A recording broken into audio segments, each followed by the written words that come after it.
وترى المجرمين يومئذ مقرنين في الأصفاد 49 અને તે દિવસે તું મુજરીમોને એક સાથે સાંકળોમાં જકડાયેલા જોશે.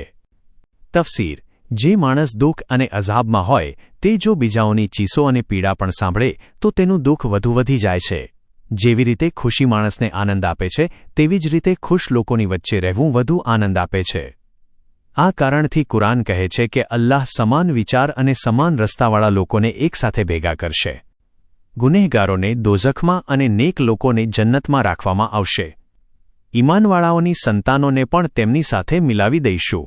અને દોઝખવાળાઓ વિશે આવે છે કે ઝાલિમો અને તેમના જેવા સાથીઓને એકસાથે ભેગા કરવામાં આવશે. જે લોકો વિચારો અને કામોમાં તેમના જેવા હતા તેઓ પણ તેમની સાથે દોઝખમાં જશે. બીજી જગ્યાએ આવે છે કે ગુમરાહ લોકો અને જેમની તેઓ ઇબાદત કરતા હતા બધાને દોઝખમાં ફેંકી દેવામાં આવશે. શક્ય છે કે આ આયતનો અર્થ પણ એ જ હોય કે લોકો પોતાના જેવા લોકો સાથે જોડવામાં આવશે.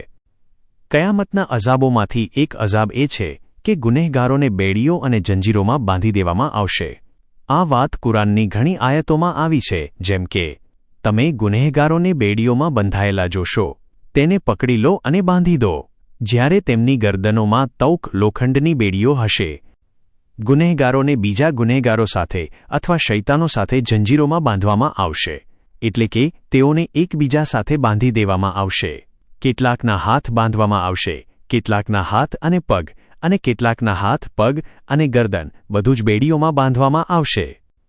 કુરાન કયામતનું દૃશ્ય એવી રીતે રજૂ કરે છે કે જાણે આપણે અત્યારે જ તેને જોઈ રહ્યા હોઈએ. ગુનેહગારોની બેઇજ્જતી અને અઝાબ બધાની સામે થશે. જો આપણે અમલોના મુજસ્સમ થવાની નજરથી વિચારીએ તો શક્ય છે કે એવા કપડાં જે દેખાવા માટે, ગર્વ માટે, ફજૂલ ખર્ચી માટે અથવા શહવત અને આકર્ષણ ફેલાવવા માટે પહેરવામાં આવ્યા હોય તે કયામતમાં કાળા, દુર્ગંધવાળા અને આગ પકડનારા કપડામાં બદલાઈ જશે.